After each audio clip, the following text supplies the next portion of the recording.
Cada vez es más palpable la importancia de la familia en el desarrollo de dificultades emocionales, de vínculos disfuncionales, así como también de los trastornos mentales. Siempre se dice aquello de que los padres y las madres lo hacen lo mejor que pueden y al ver que en ocasiones las cosas no salen como uno esperaba, ya sea con la pareja o con los hijos, nos sentimos culpables e incluso a veces dejamos de actuar porque ya vemos que lo que vamos a hacer pues no resuelve los problemas y mantenemos básicamente la discusión, como si la familia pasara por un tipo de depresión global del sistema. De ello hablaremos hoy en este podcast que busca conocer mejor las problemáticas familiares, así como cómo se resolverían de la mejor forma y en qué consiste la terapia familiar. Gracias a la psicóloga Roya Masarrat para darnos un poco de luz a esta cuestión. Bienvenida, Roya. Muchas gracias, buenas tardes. Roya es psicóloga, psicoterapeuta con varios títulos de máster en el área clínica y de terapia familiar. Tiene una amplia experiencia profesional en psicoterapia individual, psicoterapia de pareja, terapia familiar y resolución de conflictos, e incluso imparte cursos para empresas e instituciones. Roya, quisiéramos empezar por una pregunta bastante general para nuestros oyentes. ¿Por qué es tan difícil manejar el sistema familiar? Si tenemos deseo de estar juntos, ¿por qué nos cuesta tanto a veces? Es un tema muy importante y muy complejo. La familia es un sistema que está dentro de otros sistemas y otros sistemas. La familia está dentro de una sociedad y esa sociedad tiene unas normas, tiene unos patrones, influye en la familia. De igual manera, la familia influye en la sociedad y en la comunidad en la que vive.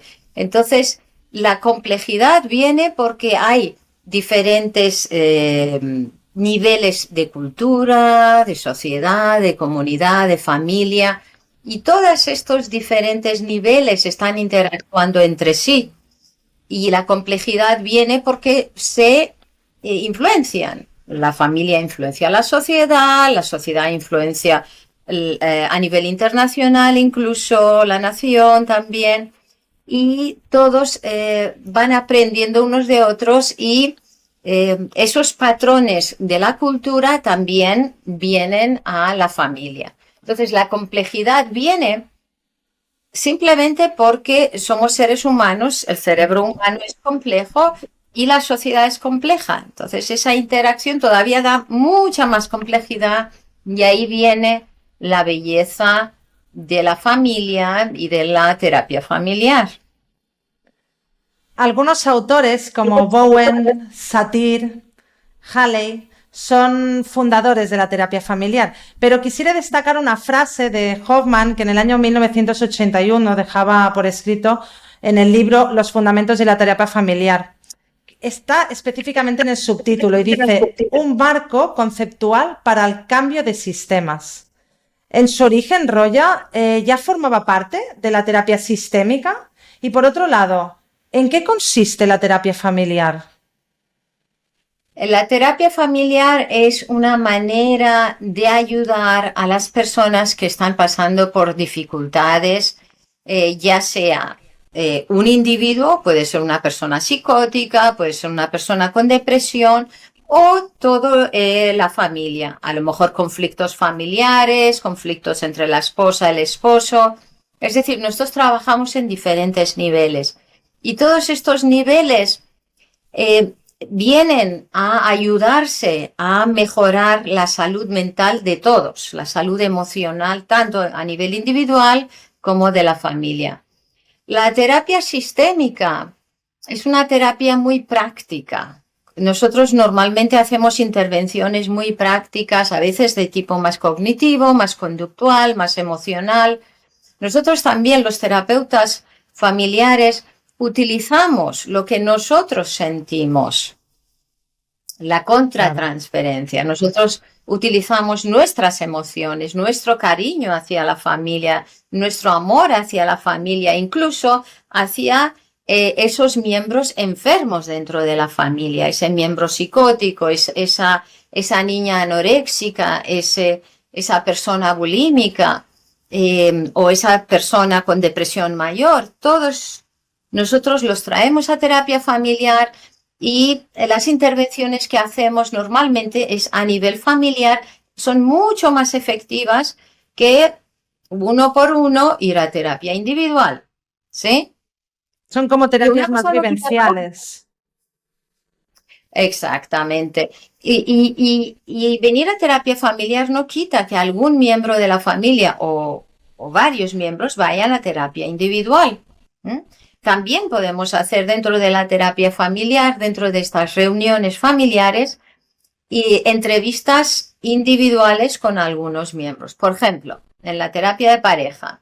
En la terapia de pareja, claro, las sesiones son de pareja, trabajamos la comunicación en la pareja, cómo se relacionan, pero a veces trabajamos individualmente con cada uno de ellos en lo intrapsíquico, ¿sí? Trabajamos lo relacional y trabajamos lo intrapsíquico. Veo que es un trabajo profundo, ¿no? Lo que explican Correcto. implica la integración de una nueva forma de pensar, de sentir y de cómo comportarse, ¿no? En la familia.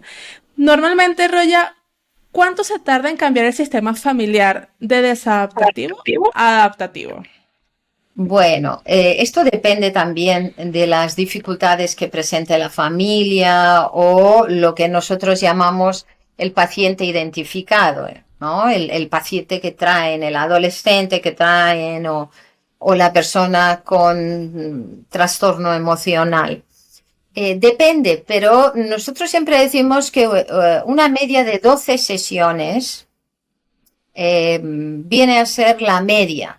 A veces se necesita 6 sesiones, a veces necesitamos 24, depende. Tengo parejas que llevo con ellos a lo mejor 1 año y medio, depende, todo depende del insight que ellos tengan, también depende mucho del esfuerzo que ellos pongan en... por ejemplo, a mí me gusta mucho dar sugerencias de ejercicios para hacer en casa. Si hacen los ejercicios, se va más rápido. Si no hacen los ejercicios, vamos más despacio. Entonces, depende mucho de qué esfuerzo pone la familia o qué esfuerzo pone las personas integrantes que vienen a terapia, ¿no? A veces no viene toda la familia, a veces vienen parte de la familia, pero la influencia positiva de la terapia es como se expande, ¿no? Se contagia lo positivo también, no solo lo negativo, también lo terapéutico se expande y se contagia. Roya, ¿has podido observar que hay como patrones de comportamiento, digamos, grupal, por decirlo de alguna forma, que es disfuncional y que se repiten en los sistemas familiares? O sea, como si pudieras Sí, definir unos sí, patrones de comportamiento disfuncional. sí. Dentro de la terapia familiar, todas las investigaciones que han habido desde el principio de la terapia familiar, lo que nosotros vemos es que los patrones relacionales se van repitiendo de familia, de generación en generación, a veces hasta 7 generaciones. Por ejemplo, os Wow. pongo un ejemplo. Familias alcohólicas, ¿no? Hay unas dinámicas específicas dentro de las familias alcohólicas. El bisabuelo era alcohólico. Después, la siguiente generación, la abuela. En la siguiente generación, otro miembro. O varios miembros, ¿sí? Y las dinámicas de codependencia se ven muy claras, generación tras generación, hasta que llegamos a la generación actual. Entonces, en terapia familiar lo que hacemos mucho es un poco cortar esos patrones relacionales negativos, disfuncionales, que han ido automatizando la repetición de eso. Familias alcohólicas, vale, pero luego tienes las familias psicóticas, por ejemplo, donde la psicosis, ¿no? La locura que se llamaba antiguamente, se va conformando dentro de la familia dentro de la comunicación en la familia. O las familias depresivas, o las familias que tienen más bien temas psicosomáticos, ¿no? Yo tuve una familia que solo el segundo hijo de cada generación tenía asma. Wow. Asma. Solo el segundo hijo, nunca el primero ni el tercero, solo el segundo hijo. Y por varias generaciones, ¿no? Tienes también familias que tienen mucha violencia. Nosotros trabajamos con familias multiproblemáticas, como uno de los fundadores de la terapia familiar, el doctor Minuchin. El doctor Minuchin trabajaba con familias multiproblemáticas, que había drogas, que había violencia, que había prostitución, que había abuso. Y estas familias son muy complicadas. A veces necesitamos trabajar en red con otros profesionales, con servicios sociales, con la policía, con agentes comunitarios, con el ayuntamiento, ¿sí? Es una profesión muy bonita. Claro, veo que detrás de todos estos elementos que nos explicas, observo algo que he podido leer recientemente cuando hablábamos con Mapsi sobre esta conversación que íbamos a tener hoy con autores como, por ejemplo, Satir, que decía, ¿no?, la importancia de la autoestima de los miembros, ¿no? Porque él expresaba que ante baja autoestima de los miembros puede ser que digamos que no se busca resolver el conflicto porque todo aquello que se transmite se vive desde el ataque, ¿no? Por ejemplo, y luego eso puede hacer que la respuesta, o como la persona se puede sentir, por ejemplo, humillada, la respuesta siempre es de defensa, ¿no? Entonces, la autoestima parece ser que es algo también importante en esas formas de interacción que se mantienen, ¿no? Como un pez que se muerde la cola. Roya, Sí. ¿cómo lo has vivido tú, el tema de la autoestima en tu Bueno, la práctica? autoestima es crucial. No es que sea importante, es crucial, es básica. Pero pensar que si pensáis en un padre y una madre, estos dos no vienen del vacío, vienen de otras familias de origen. Y esas familias de origen quizás ha habido maltrato, quizás ha habido negligencia emocional, normalmente. A lo mejor sus necesidades físicas han sido cubiertas, pero sus necesidades emocionales no. Entonces ya vienen desnutridos emocionalmente, vienen con una autoestima baja, con una autoconfianza muy baja. Y eso se lo van pasando a sus hijos, y estos hijos a sus hijos, ¿no? Esto lo vemos muy claramente. Y puedes decir, bueno, ¿y qué es? ¿Lo primero la familia o el individuo? ¿Qué es? ¿La gallina o el huevo? Lo primero. Las dos cosas. Tenemos que trabajar con el individuo, pero tenemos que trabajar con la familia para mejorar la autoestima en total de la familia. Si hay unidad en la familia, unidad en diversidad, es decir, cada uno tiene permiso de ser por sí mismo y ser diferente de los otros miembros de la familia, eso permite que haya una unidad y eso permite que haya buena autoestima, ¿sí?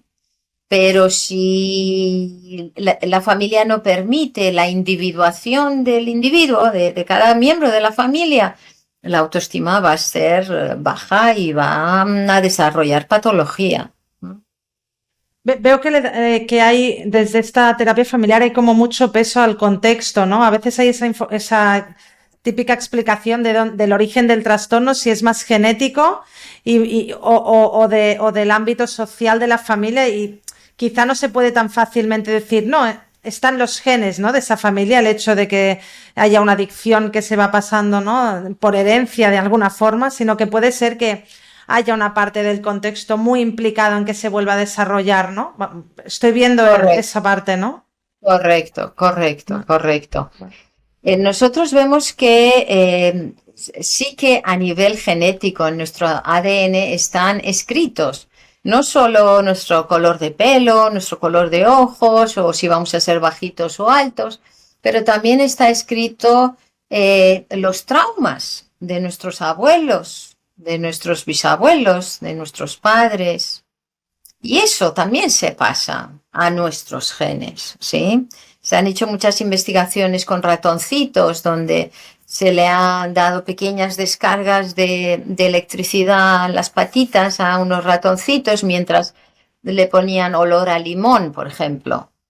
Y luego esos ratoncitos se les ha separado de sus padres y también cuando le ponían olor a limón, temblaban estos, ¿no? Aunque no tuvieran descargas eléctricas, ¿sí? Y esto así varias generaciones se ha visto. Es decir, los traumas de los abuelos, los traumas de los padres, genéticamente se pasan, las células tienen memoria, se pasan a los hijos y nosotros, si no los limpiamos, si no los procesamos, se lo vamos a pasar a nuestros hijos, ¿no?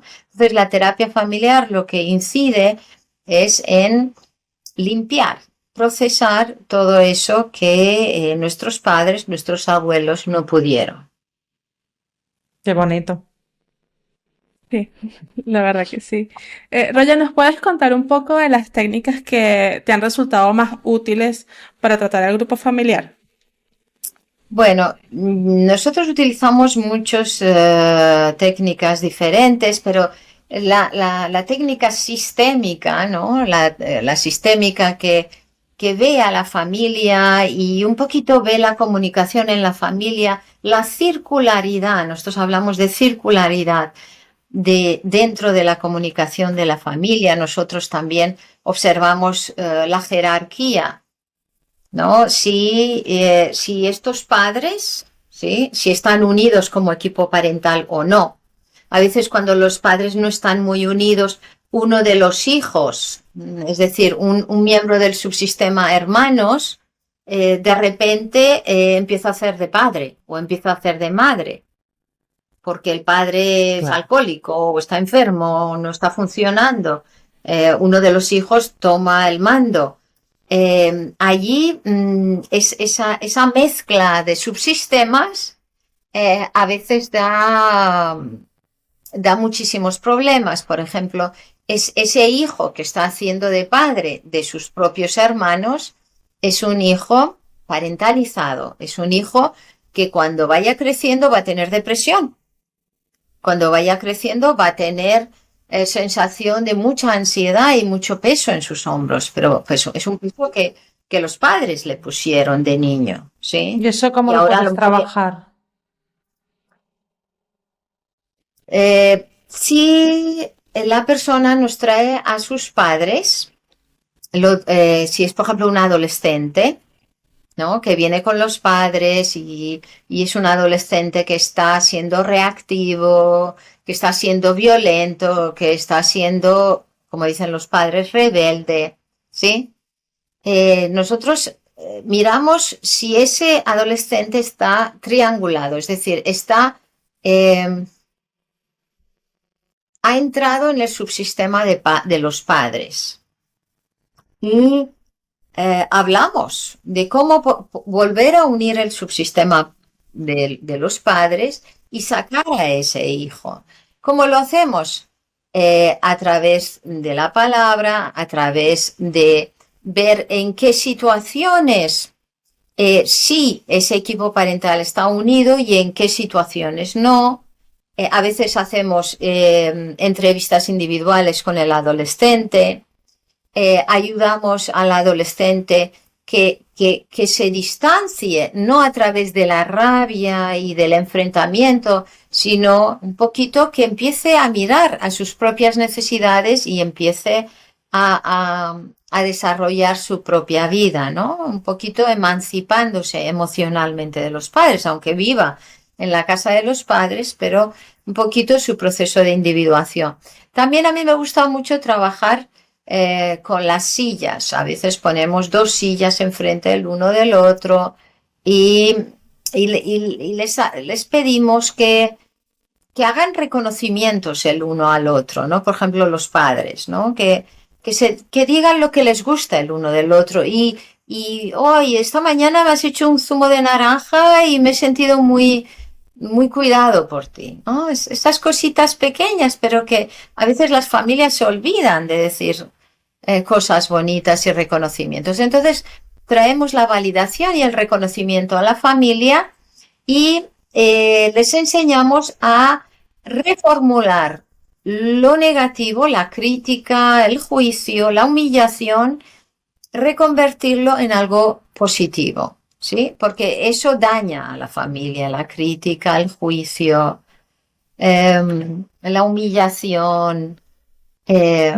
También nosotros miramos si estas familias, por ejemplo, pueden tener apoyo, ¿no? En sus abuelos, en los tíos. También buscamos cómo es el apoyo de la familia extensa y eso añade también como recurso. Claro. ¿Cuáles de los casos que ha pasado por tu centro, de aquellos más complicados, cuál es aquel en el que, o el que tú recuerdas que ha sido más complejo de actuar terapéuticamente? Bueno, desgraciadamente a veces tenemos casos de violencia grave. Es muy complejo, pero a veces se resuelven, otras se resuelven con el divorcio, ¿no? O con la separación. También tenemos casos de abuso sexual, personas que han sido abusadas o sienten que otro miembro de la familia ha sido abusado. Tenemos muchos conflictos entre padres e hijos. Tenemos, sobre todo lo que vemos, muchos parejas. Parejas. Hay muchos conflictos en las parejas. Pero también hijos y padres. Hay padres que no se hablan con sus hijos. Hay hijos que sienten que los padres se aprovechan de ellos. Hay a veces temas de negocios familiares. También trabajamos con empresas familiares, familias que tienen empresa y por tener la empresa traen el conflicto de la empresa a la casa y en casa pues hay conflicto, ¿no?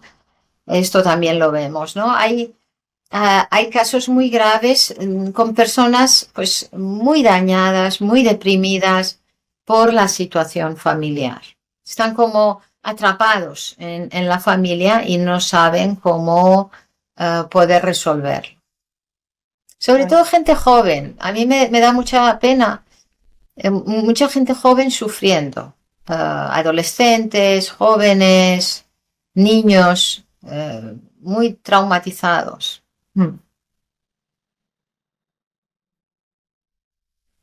Roya, sé que tienes mucha experiencia en el extranjero. De hecho, Roya vivió 6 años en China.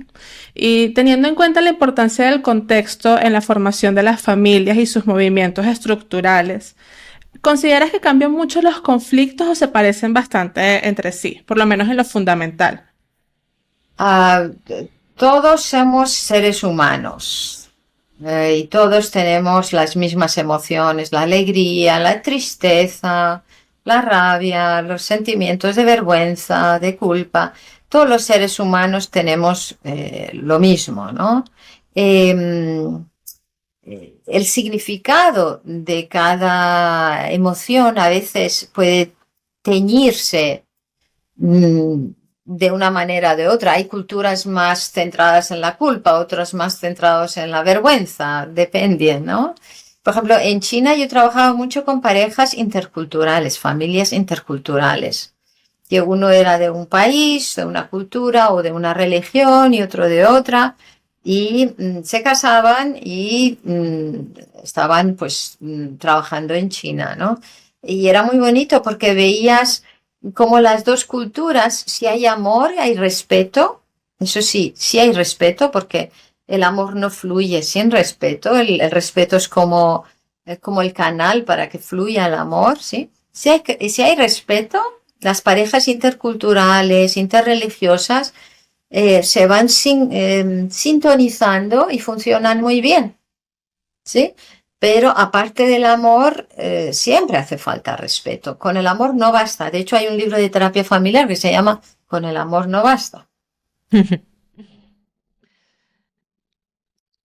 ¿Y cómo ha ido evolucionando el término familia en el contexto de la terapia familiar según tu experiencia, tu práctica, a lo largo del tiempo o entre distintas culturas?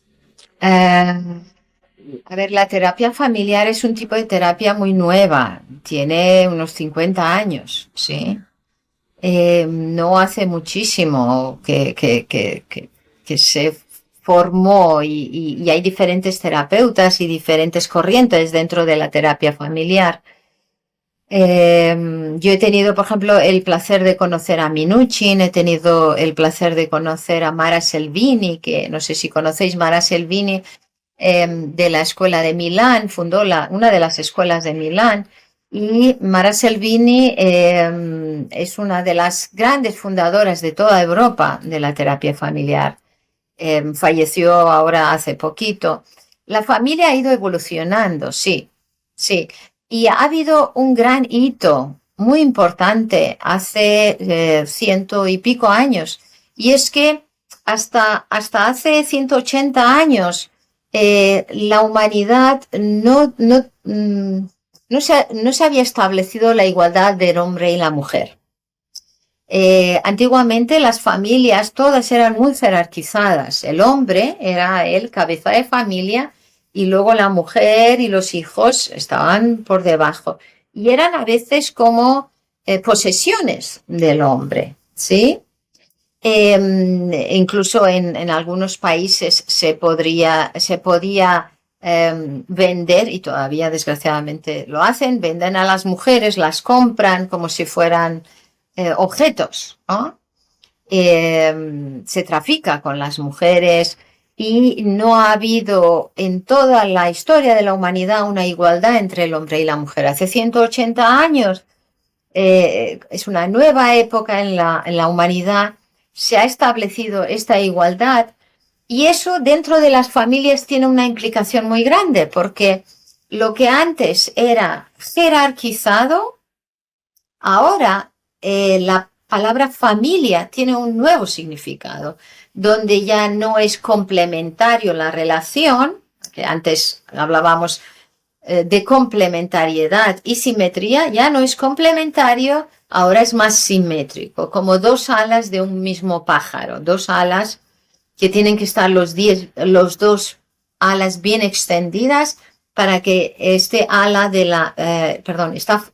pájaro de la familia pueda volar muy alto, ¿no?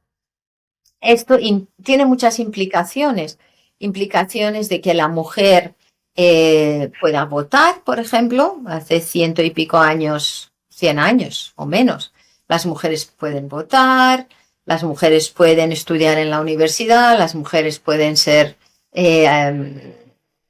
miembros del gobierno, pueden estar en todos los estamentos sociales. Y esto tiene implicaciones dentro de la familia, porque cuando la mujer sale al campo profesional, también los hombres tienen que hacer un reajuste, según la teoría sistémica, tienen que hacer un reajuste para ellos también tomar su posición dentro de lo emocional y dentro de del hogar, ¿no? Dentro del cuidado de los hijos y del cuidado del hogar. Entonces hay una reestructuración del concepto de familia. Y seguramente este cambio de mentalidad tendrá que seguir hasta que esta igualdad sea una realidad completa, porque ahora estamos en un proceso de evolución. Exacto. No, muy lindo. Estuve revisando, o sea, conseguimos que Gerard Salem menciona que en creencias y prácticas animistas comunes en las regiones árticas, americanas y el norte de Asia, existía la presencia de diversos espíritus que eran dueños de la naturaleza y servían de intermediarios entre el mundo espírita y los humanos. cuando el chamán entraba en trance, se decía que era capaz de tener una doble vista mística. En este trance las personas lo consultaban para neutralizar los malos espíritus. Ahora, Doris Ortiz, en un libro sobre terapia familiar sistémica, destaca precisamente el estilo terapéutico del chamán.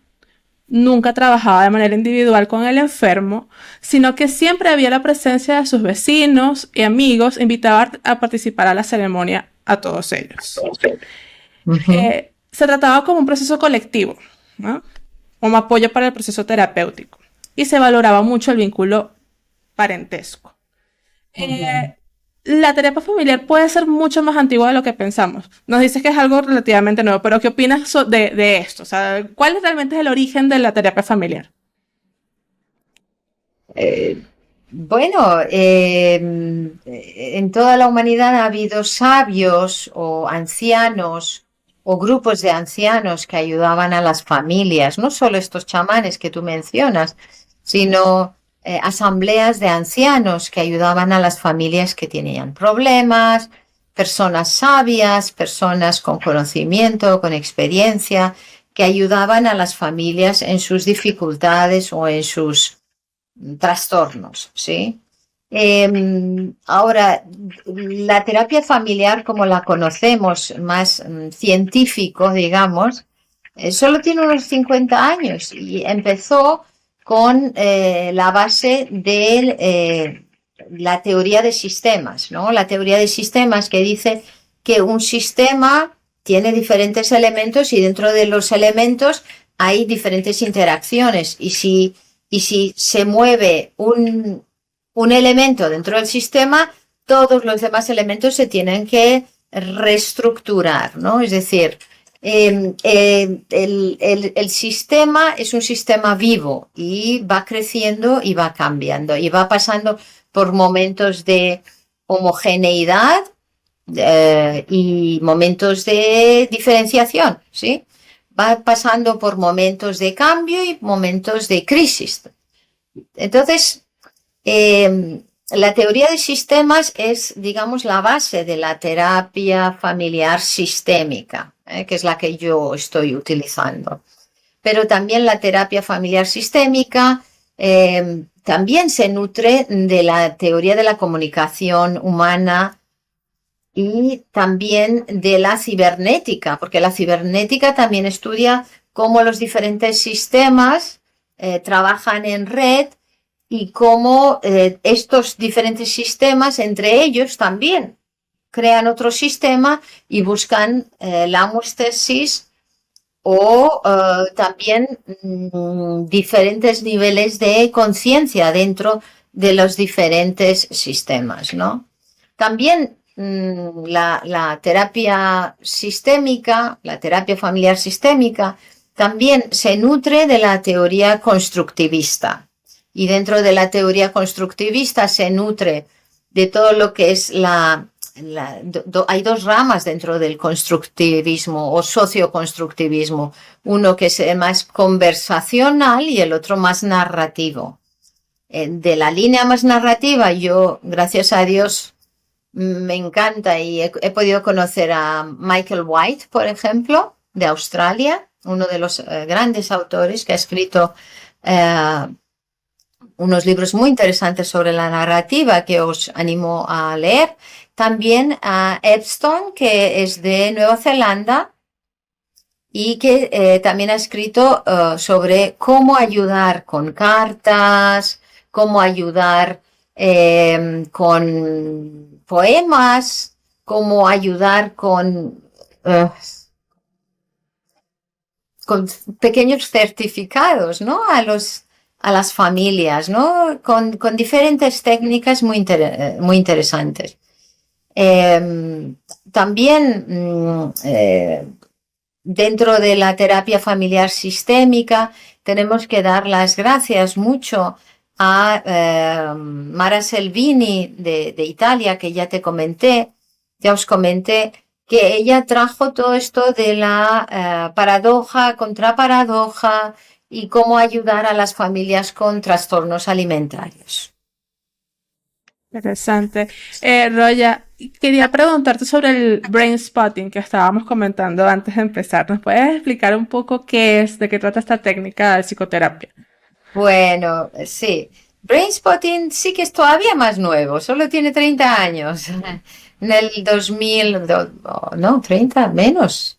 2009 entró en España el Brainspotting. Es una técnica psiconeurobiológica. Trabajamos con el cerebro y la base o el lema del Brainspotting es que hacia dónde miramos, si miramos a la derecha, a la izquierda, va a influir en cómo nos sentimos sobre cualquier emoción. Por ejemplo, alguien tiene un examen, cuando tiene un examen y está muy nervioso. Ay, ¿qué voy a hacer? ¿Qué voy a hacer? Ay, estoy muy nervioso, estoy muy ansioso, ¿qué voy a hacer? Vale, entonces lo que nosotros le pedimos es: métete adentro, nota esa ansiedad, ¿dónde la notas en tu cuerpo? ¿Sí? Ahí dice, ay, aquí en el pecho no puedo respirar, se me cierran los pulmones, es que aquí en el pecho tengo como mucha tensión, ¿vale? Y entonces le pedimos de 0 a 10, ¿cuánto lo notas? Ay, un 9, 9, estoy muy nervioso por el examen, ¿vale? Entonces le pedimos: mira a tu derecha, mira a tu izquierda, mira al centro, ¿dónde lo notas más? Y dice, cuando me voy a la izquierda o me voy a la derecha, lo siento menos, o aquí lo siento más, ¿no? El cerebro humano sabe exactamente el punto, por eso se llama brain spotting, es decir, punto cerebral. Sabe exactamente hacia dónde mirando se siente más cómodo, más tranquilo, y hacia dónde mirando se ve más activado. Entonces, es una técnica muy moderna y se ha utilizado mucho para casos de trauma. Se está utilizando para curar el trauma. Ya sabemos que el trauma está en el cerebro y se ha ido enquistando por lo que sea. Pero también se está utilizando brain spotting para los deportistas que quieren mejorar su rendimiento, para músicos que quieren pues también mejorar en el instrumento que están tocando, o mejorar su performance, sus logros, ¿no? Sus objetivos de voz, o para actores, actrices, para calmarse para un examen. Se puede utilizar para mejorar la creatividad de la persona. Dices, por ejemplo, quiero escribir un libro y no sé sobre qué escribir. Puede hacer un poquito de brain spotting, ¿no? Entonces, el brain spotting se puede utilizar para muchas cosas. Nosotros en terapia, claro, lo utilizamos sobre todo para el trauma. Y a veces lo mezclamos con la terapia familiar, ¿no? Con la terapia de pareja se puede hacer, ¿no? Piensa que los ojos están también formados de gran parte de neuronas, ¿sí? Es como si tuviéramos parte de nuestro cerebro aquí fuera. Entonces, de alguna manera, a través de los ojos podemos ayudar al cerebro en su neuroplasticidad para que cambie, ¿sí? Es una técnica muy moderna y animo a todos que lo investiguen y que aprendan un poquito más y que prueben en ellos mismos cómo lo están sintiendo. Sí, qué interesante. Sí, sabía que servía para trabajar traumas justamente, más un trabajo individual. No le veía la conexión con la terapia familiar y terapia de pareja, realmente. Sí, muchas veces dos personas que están muy enfadados con el uno con el otro, ¿no? Una pareja, por ejemplo, que están en conflicto, vienen y tú los pones a mirarse el uno al otro a los ojos, o realmente uno enfrente del otro, y ves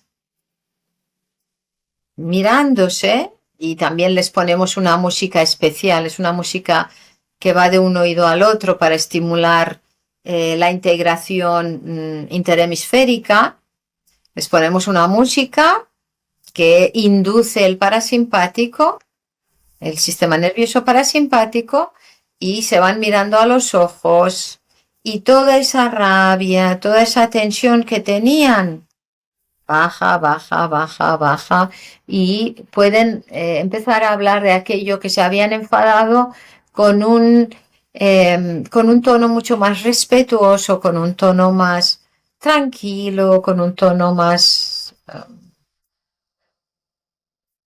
normal, más de amigos, ¿no? Exacto. Pero también lo podemos utilizar para los miembros de la familia para que se sientan como mucho más enraizados en una sesión de terapia familiar, por ejemplo. Genial. Sí, son técnicas que se pueden combinar la una con la otra. Exacto. No, qué interesante, Roya. De verdad quisiera continuar, seguir la conversación. Ya debemos empezar a despedirnos. Agradezco mucho que hayas aceptado estar en este espacio. Espero que que puedas volver y seguir hablando del brainspotting porque pienso que hay bastante tela que cortar ahí. Sí.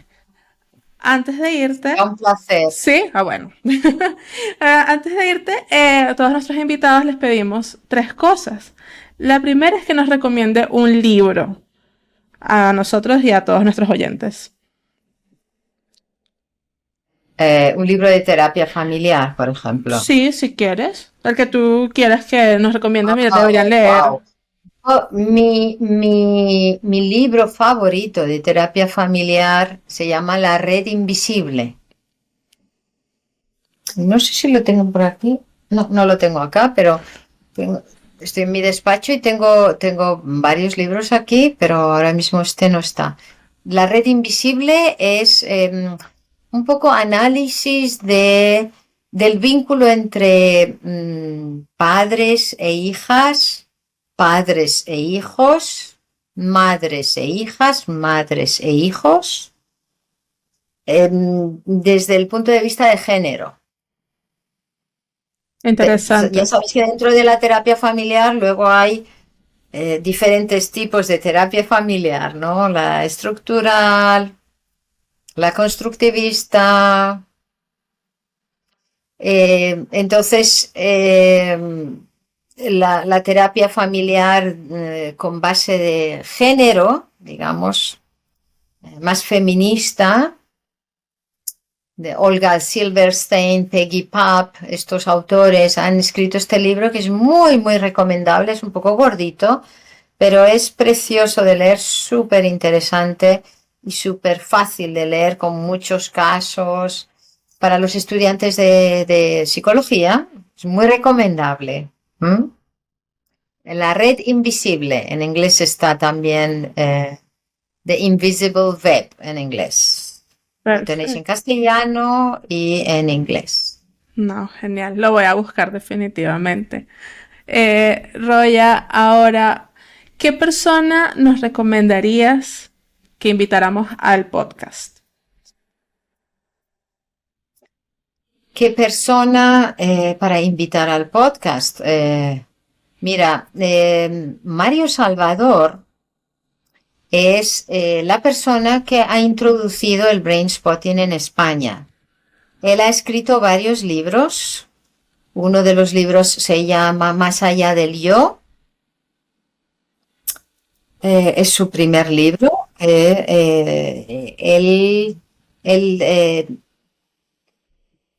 ha creado un nuevo modelo dentro de la psicoterapia que se llama el método Alecella. ¿Sí? Y Mario Salvador, aparte de ser el creador con su esposa Carmen Cuenca, los dos son los creadores del método Alecella y que han escrito varios libros, pero aparte de eso también es el que ha introducido junto con Carmen Cuenca el brainspotting a España en el 2009. Que fue entonces que yo conocí el brainspotting y he sido una gran apasionada de este método, ¿no? de esta modalidad de curación. Exacto, perfecto. Muchas Mario Salvador se Mario llama. Salvador, anotado, lo tenemos acá. Y ahora antes de irnos, lo último que te voy a pedir es una frase para despedir este episodio. Ajá. Hay una frase que a mí me gusta mucho. La Tierra es un solo país y la humanidad sus ciudadanos. Es una frase de Bajaola. Qué linda, de verdad, Roya. Muy feliz de haberte tenido hoy acá en el podcast de Psicología y Mente, PIM Talks. Con esta frase nos despedimos. Nos vemos en un próximo episodio. Que tengan un lindo día. Muchas gracias, Roya. Buenas tardes. Chao. Gracias. Chao.